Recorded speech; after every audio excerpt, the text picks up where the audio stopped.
Amém, queridos? Feche seus olhos, vamos orar, antes de entrar nessa mensagem. Pai, nós nos colocamos diante da Tua presença, e somos gratos, ó Pai, porque nessa hora é um momento onde nós precisamos ouvir a Tua voz. Nós te entregamos a adoração, te entregamos o louvor que lhe é devido, o culto que lhe é devido. Mas nessa hora também te pedimos, Pai, fala conosco. Nossos corações estão abertos diante do Teu altar. Nós te pedimos que a Tua palavra, Espírito Santo, venha germinar no nosso coração como uma semente que encontra um coração, uma terra fértil, um coração fértil. Que possamos receber, Pai, de tudo aquilo que o Senhor tem desejado, planejado para nós, desde antes da fundação dos séculos. O Senhor nos amou, o Senhor nos projetou, o Senhor já pensou em todos os nossos dias, e assim nós nos colocamos diante do Teu altar, apresentando as nossas vidas e a nossa completa dependência de Ti. Por isso te pedimos, fala com a Tua igreja, Espírito Santo, fala conosco. Nós precisamos ouvir a voz do Senhor através das Escrituras Sagradas. Que em nome de Cristo Jesus, Pai, eu possa ser um instrumento em Tuas mãos e possa ser um instrumento para a vida dos meus irmãos com aquilo que o Senhor colocou em meu coração para ministrar nessa noite, mas que não seja nada de mim, Senhor. Eu me reduzo para que o Senhor fale ao coração do Teu povo. Eu não tenho nada a oferecer a ninguém aqui, Pai. Eu sou falho, eu sou pecador, e sou totalmente dependente da Tua graça e do Teu sangue sobre a minha vida. Mas me coloco na condição de filho e na condição também do Teu servo para poder abençoar a vida dos Seus filhos nessa noite através da Sua palavra. Apenas a Tua palavra pode nos transformar, nos curar, nos restaurar. Por isso fala conosco, Espírito Santo, em nome de Cristo Jesus. Essa é a nossa oração, em nome de Jesus. Amém? Vocês estão aí? Amém? Abra a tua Bíblia comigo, por favor, no livro de Efésios, capítulo de número 2, verso de número 1, nós vamos ler até o 10, se você preferir, estará também nos telões, versão NVT, por favor. Efésios capítulo 2, verso do número 1 ao 10, a palavra de Deus diz assim: Vocês estavam mortos por causa de sua desobediência e de seus muitos pecados, nos quais costumavam viver como o resto do mundo, obedecendo ao comandante dos poderes do mundo invisível. Ele é o espírito que opera no coração dos que recusam a obedecer. Todos nós vivíamos deste modo, seguindo os desejos ardentes e as inclinações de nossa natureza humana. Éramos por natureza merecedores da ira, como os demais. Mas Deus é tão rico em misericórdia e nos amou tanto, que embora estivéssemos mortos por causa de nossos pecados, Ele nos deu vida juntamente com Cristo. É pela graça que vocês são salvos, pois Ele nos ressuscitou com Cristo e nos fez sentar com Ele nos domínios celestiais, porque agora estamos em Cristo. Portanto, nas eras futuras, Deus poderá apontar-nos como exemplos da riqueza insuperável de sua graça, revelada na bondade que Ele demonstrou por nós em Cristo Jesus. Vocês são salvos pela graça, por meio da fé. Isso não vem de vocês, é uma dádiva de Deus. Não é uma recompensa pela prática de boas obras, para que ninguém venha se orgulhar. Pois somos obra-prima de Deus, criados em Cristo Jesus, a fim de realizar as boas obras que Ele de antemão planejou para nós. Até aí, amém, amados? Queridos, essa palavra sempre fala muito ao meu coração, e o Senhor, durante toda essa semana, tem me falado a respeito de ter uma identidade transformada, e é isso que eu gostaria de compartilhar com vocês nesses poucos minutos que eu tenho.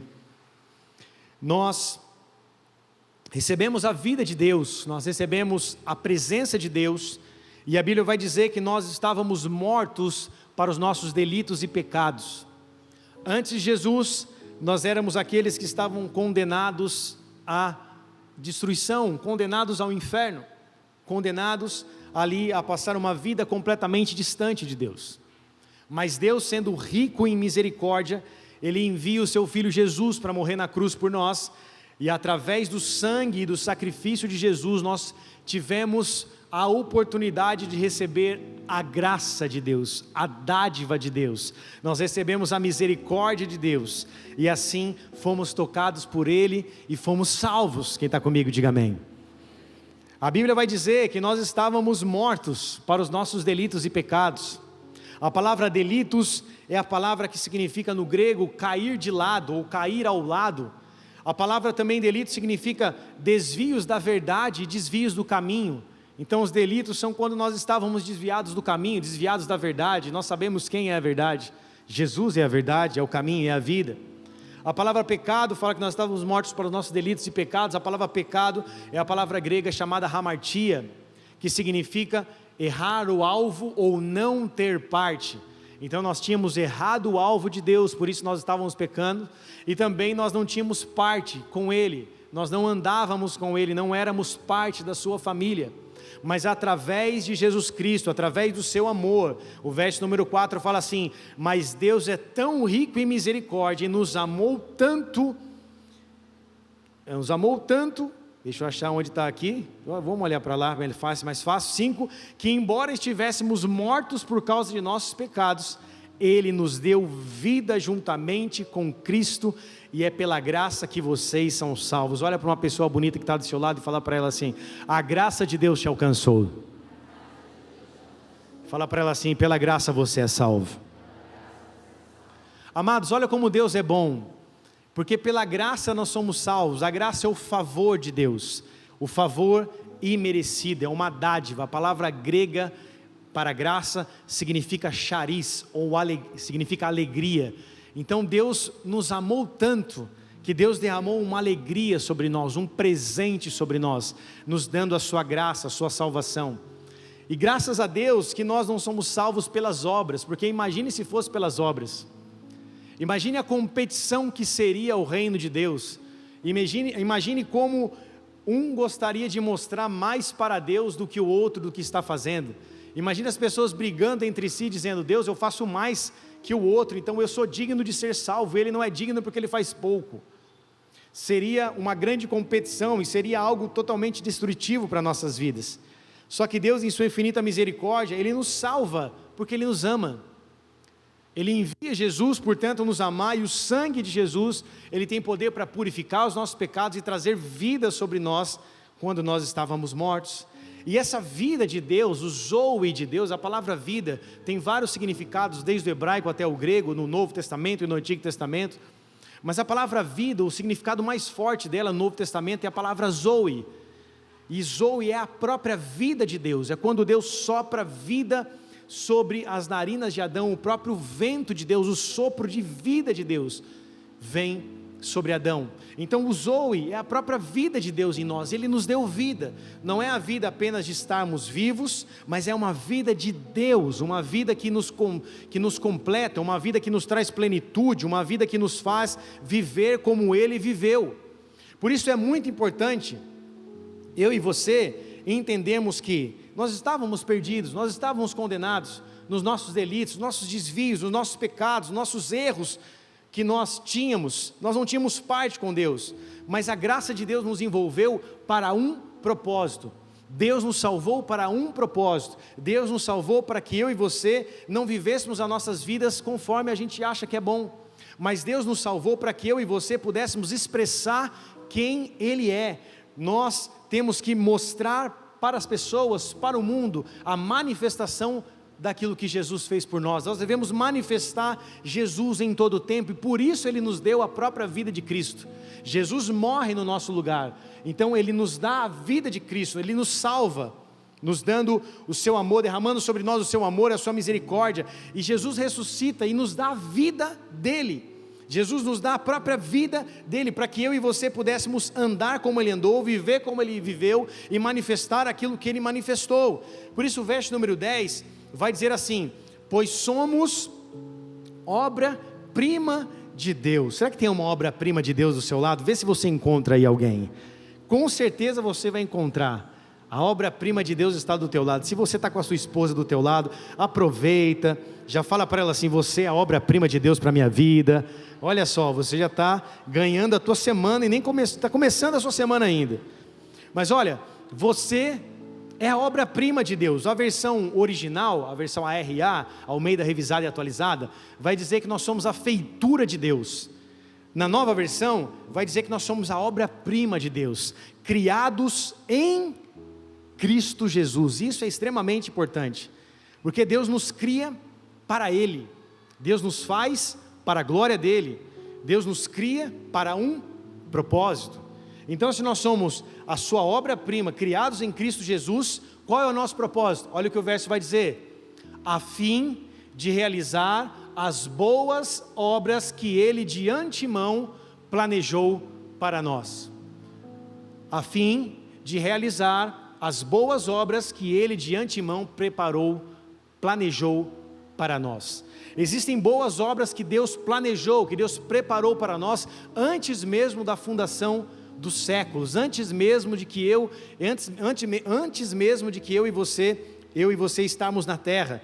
Quando nós estamos no ventre das nossas mães, Deus já escreveu todos os nossos dias, quando nenhum deles havia ainda. E Davi teve essa percepção e escreveu o Salmo 139 dizendo: verso 39, verso 13, Salmo 139, verso 13, tu formaste o meu interior e me teceste no ventre da minha mãe. Eu te agradeço por me teres feito de modo tão extraordinário. Tuas obras são maravilhosas, e disso eu sei muito bem. Tu me observas quando eu estava sendo formado em segredo, enquanto eu era tecido na escuridão. Tu me viste quando eu ainda estava no ventre. Cada dia da minha vida estava registrado no teu livro, e cada momento foi estabelecido quando ainda nenhum deles existia. Deus planejou todas as coisas, e Deus nos criou, amados, de modo perfeito. Por isso nós não somos um erro. Talvez você possa ter escutado isso dos seus pais, talvez você possa ter escutado que você foi um deslize, que você não foi planejado, mas só que Deus nos planejou, e a Bíblia nos garante isso, amém, amados? Nós somos planejados, e a Bíblia vai dizer através do salmista e rei Davi, que cada um dos nossos dias foram registrados no seu livro, quando nenhum deles havia ainda.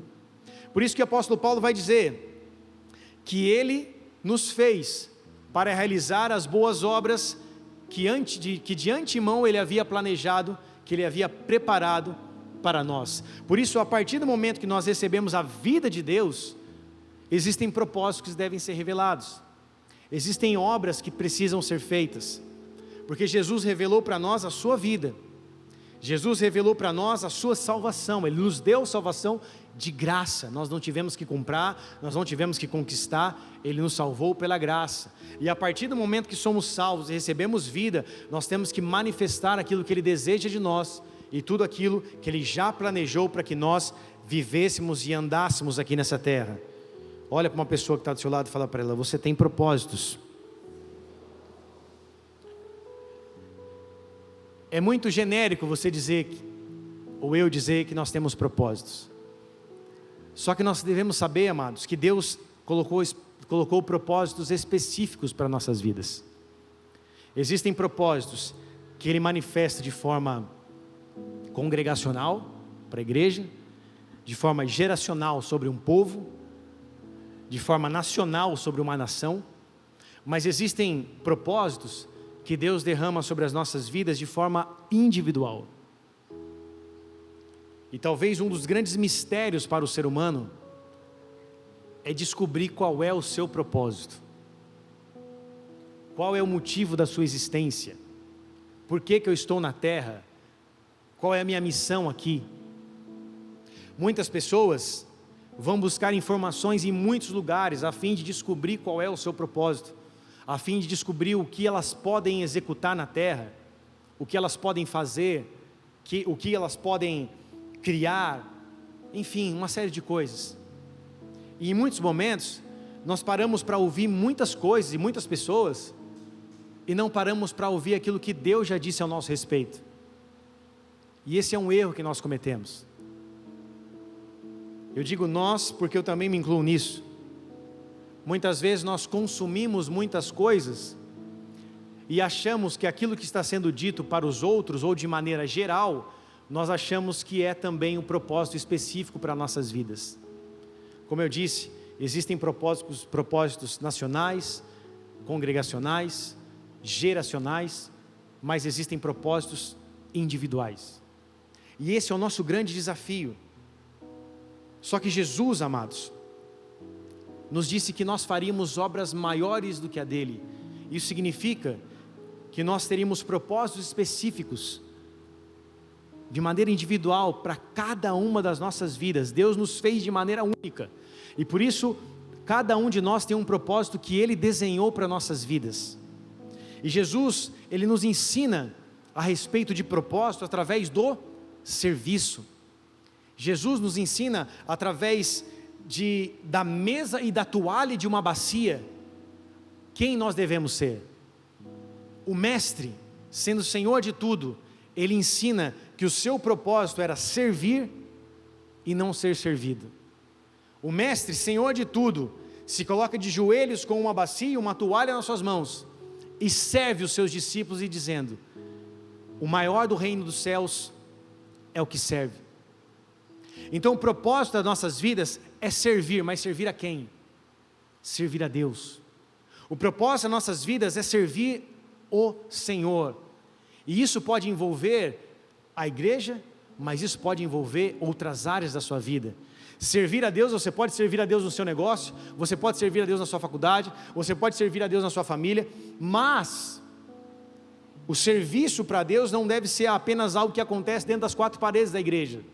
E isso muitas vezes, a gente que é crente, a gente confunde as coisas. A gente acha que servir a Deus é só servir ministerialmente. Só que servir a Deus é uma ordenança de Cristo para todas as áreas das nossas vidas.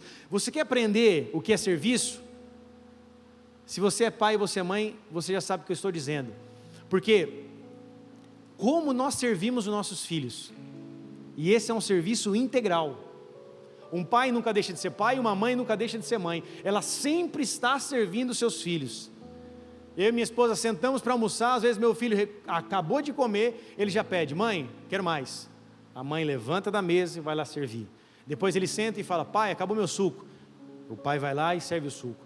O serviço de pai e mãe é integral, ele sempre está servindo em todo o tempo. Amarra um sapato, troca a roupa, põe a roupa para lavar, leva para a escola, cobra para escovar o dente, penteia o cabelo, corta a unha.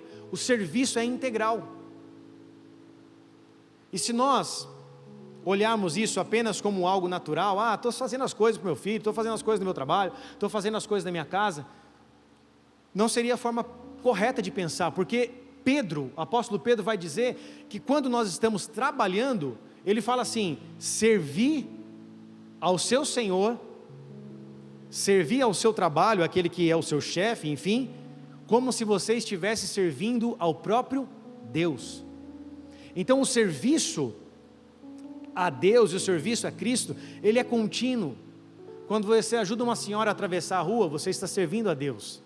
Quando você oferece um prato de comida para quem não tem o que comer, você está servindo a Deus. Jesus disse isso: se você entregar, Jesus fala: eu tive fome e me deste de comer, tive sede e me deste de beber. Os discípulos perguntam: mas quando você teve fome, quando o Senhor teve sede?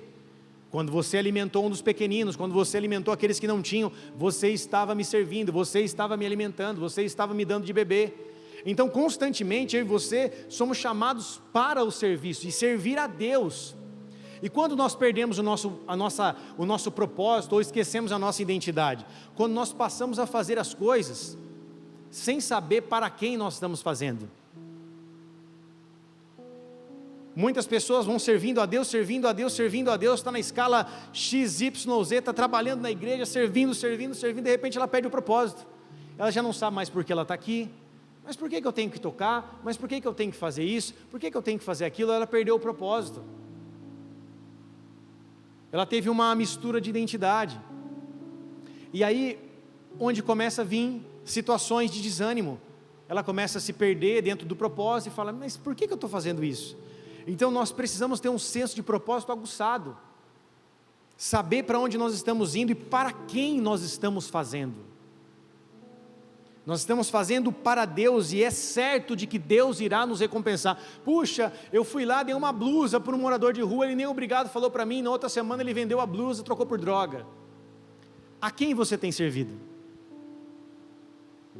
Porque se você serviu apenas um morador em estado de rua, e depois você deseja que ele te recompense de alguma forma, com um obrigado ou usando a roupa, nós não estamos agindo da maneira correta. Eu entreguei a Deus, eu servi a Deus, abençoando a vida de uma pessoa, servindo a vida de outra pessoa. Você olha para a vida de um professor, cadê os professores aí? As professoras levantam a mão. Os professores estão sempre servindo. Você está servindo um aluno que talvez ele nunca mais lembre de você, mas você, sendo um bom professor, vai ser alguém extremamente marcante na vida daquela criança, extremamente especial para a vida daquela criança. Hoje meu filho na hora do almoço falou assim, a pior profissão é a da professor. Eu falei, por quê? Porque o professor trabalha muito e ganha pouco. Daí eu falei para ele assim, onde você escutou isso, cara? Em casa não tem professor, algum professor falou isso para ele. Daí eu falei para ele, não filho, a melhor profissão não é aquela que você ganha muito, a melhor profissão é aquela que você é feliz. E só é feliz quem sabe o que está fazendo e para quem está fazendo. Porque senão a vida se torna como um cachorro que corre atrás do rabo, buscando encontrar o seu propósito em todo o tempo e nunca encontra.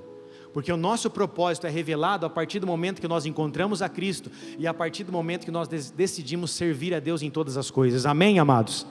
Por isso, a nossa identidade firmada nele é extremamente importante para que nós possamos manifestar quem Ele é. O verso 10 que nós estávamos dizendo, diz que Ele nos deu vida. Ou melhor, o verso 10 fala que, coloca lá para a gente por favor, Efésios capítulo 2, verso 10, fala assim, somos a obra-prima de Deus, criados em Cristo Jesus, a fim de realizar as boas obras que antemão Ele já planejou. Então eu só preciso me conectar com Deus, eu só preciso buscar a Deus, para ter um entendimento sobre a minha vida, daquilo que Ele deseja que eu realize, porque a partir do momento que eu estiver servindo a Ele, realmente no lugar que Ele desejou para a minha vida, realmente no lugar onde Ele derramou um dom específico para que eu fizesse, a partir do momento que eu encontrar aquilo, a felicidade vai me acompanhar, a alegria irá me acompanhar, o propósito irá me acompanhar, porque daí então, eu não vou estar mais preocupado apenas com aquilo que eu posso ganhar, ou aquilo que eu posso ser abençoado, ou aquilo que pode me trazer benefícios, não, porque eu encontrei a plenitude, porque eu encontrei primeiro a Cristo, eu encontrei o serviço a Cristo, então eu encontrei plenitude, porque eu sei que eu estou andando no caminho que Ele já tinha planejado para a minha vida, amém, amados? E você se torna alguém feliz, próspero, porque prosperidade na palavra de Deus, raramente ou em poucas vezes está relacionada a dinheiro. Prosperidade está relacionado muito mais a você ter uma paz do coração, uma paz de espírito, e a certeza daquilo que você está fazendo e para quem você está fazendo. Quando você olha, por exemplo, para a vida do Maguila, que é professor de capoeira, desde criança faz capoeira. Eu conheço o Maguila desde criança que ele fazia capoeira. Para ele é uma alegria ensinar capoeira, também para a Fabi. É uma alegria ensinar capoeira, ensinar algo que ele foi ensinado e que hoje ele pode ensinar. Não é um peso para quem descobriu o seu propósito executar o serviço. Vocês estão aí? Vou repetir, não é um peso para quem encontrou o seu propósito executar e realizar um serviço. Agora, olhe bem ao seu redor. Eu trabalho em empresas, eu trabalho numa empresa, e como que você encontra pessoas ao seu redor? Você encontra pessoas de todos os tipos. Eu vou fazer 17 anos na mesma empresa, este ano. Você encontra pessoas de todos os tipos, pessoas felizes, pessoas realizadas, pessoas que estão ali só por causa do dinheiro. E pare para pensar comigo, se eu e você estamos num lugar apenas por aquilo que nós estamos recebendo, aquele lugar não vai ser um lugar de felicidade para nós.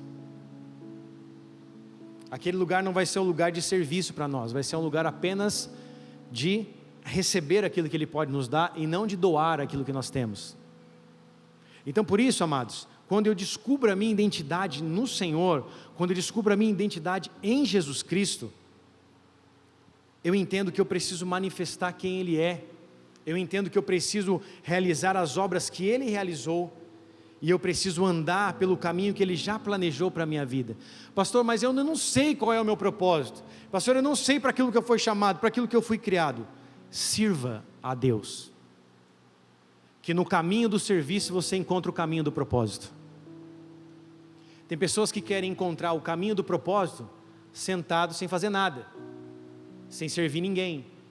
Posso dizer algo? Você não vai encontrar o seu propósito parado, porque todos aqueles que manifestaram o propósito de Deus sempre estavam fazendo algo. Jacó trabalhou 14 anos para encontrar a mulher da sua vida. 7 anos ele foi enganado por Labão, que deu Lia para ele. Ele amava Raquel. Ele trabalhou 7 anos por Raquel, ganhou Lia. Depois teve que trabalhar mais 7 anos por ter Raquel. Ou seja, ele estava trabalhando, se movendo, até o momento que Deus falou para ele: agora você pode voltar para a tua terra. Abraão estava constantemente trabalhando e servindo a Deus. Os grandes homens de Deus estavam constantemente trabalhando e se movendo. Moisés estava constantemente trabalhando, servindo a Deus. Então no caminho do propósito, ou no caminho do serviço, você encontra o seu propósito. Você está servindo a Deus, de repente você encontra aquilo que realmente Deus te chamou para fazer, aquilo que te dá prazer, aquilo que te dá alegria, e que realmente aquilo que Deus planejou para você desde antes da fundação dos séculos. Agora, a gente quer tudo pronto, amados. Nós somos a geração fast food. Nós queremos uma mensagem pequena com um grande conteúdo. Nós queremos um lanche barato, mas que nos sacie muito bem.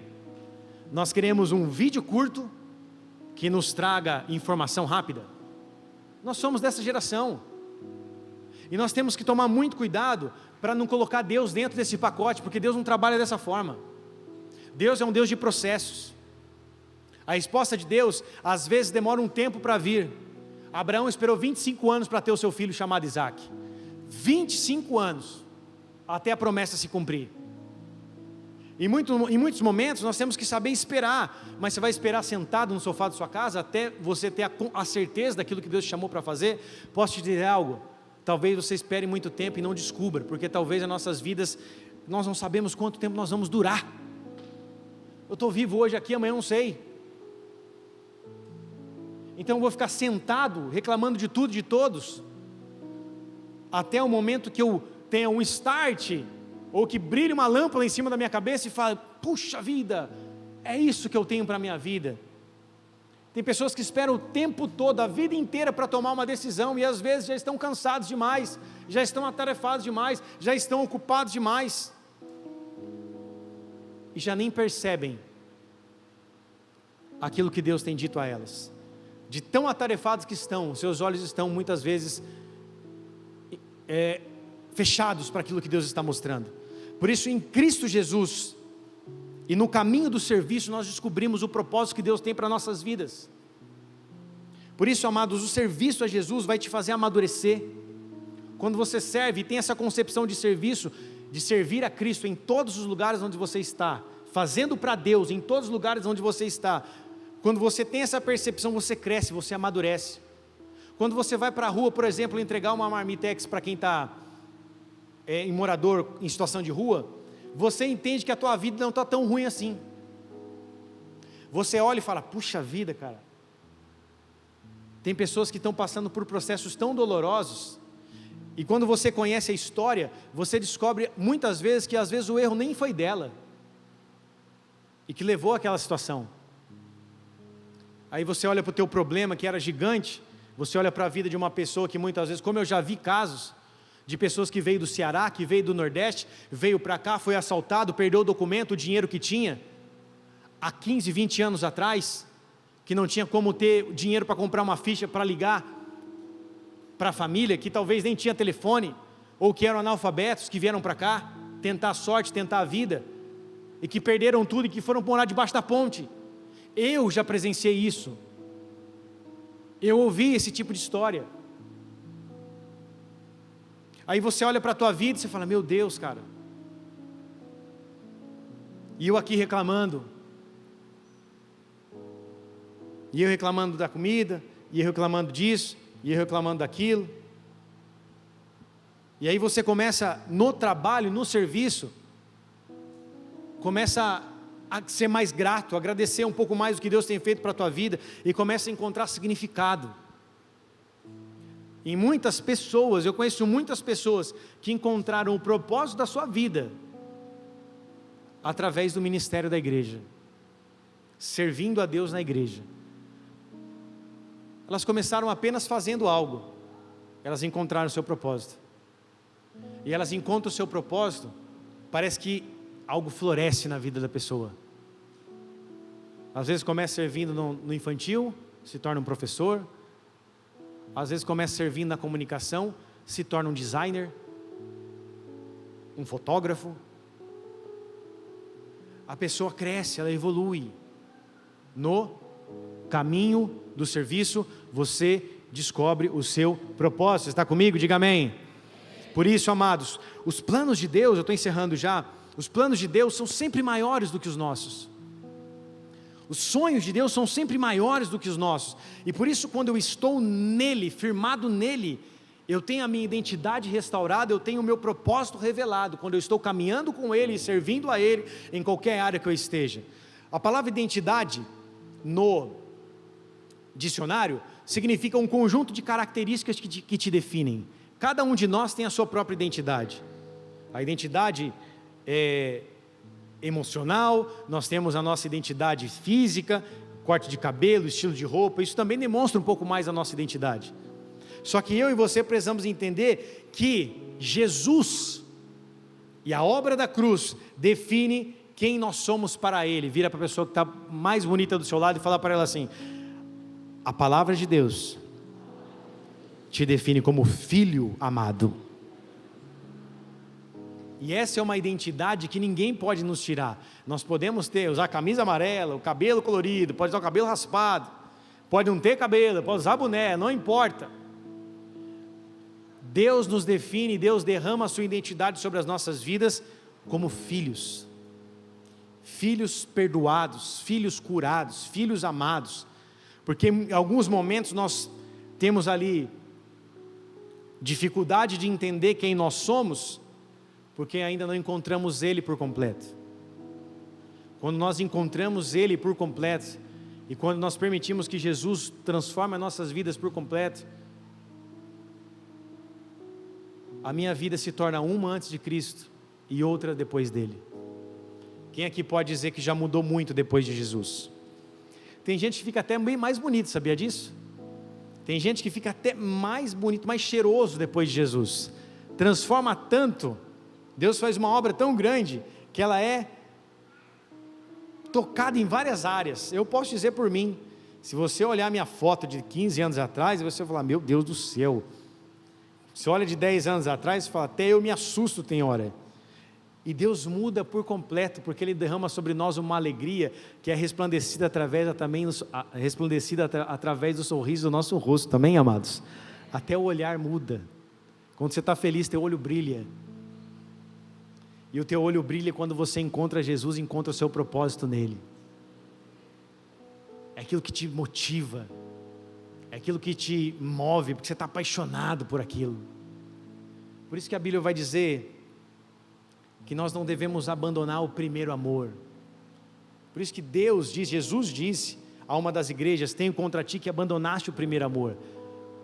Porque o primeiro amor, você está com brilho nos olhos, você está sedento, você está apaixonado, você está com um desejo ardente de fazer algo. E esse primeiro amor nós não podemos perder, porque se estivermos nele, nós vamos saber o nosso lugar. Se estivermos nele, nós vamos encontrar o nosso propósito. Então sirva a Deus, muda a tua perspectiva. Em qualquer área que você estiver, olhe como se você estivesse fazendo para o Senhor. E peça a Deus: Pai, eu sou o teu filho, eu tenho a minha identidade em Ti, me mostra aquilo que o Senhor deseja que eu faça, me mostra aquilo que o Senhor tem para a minha vida.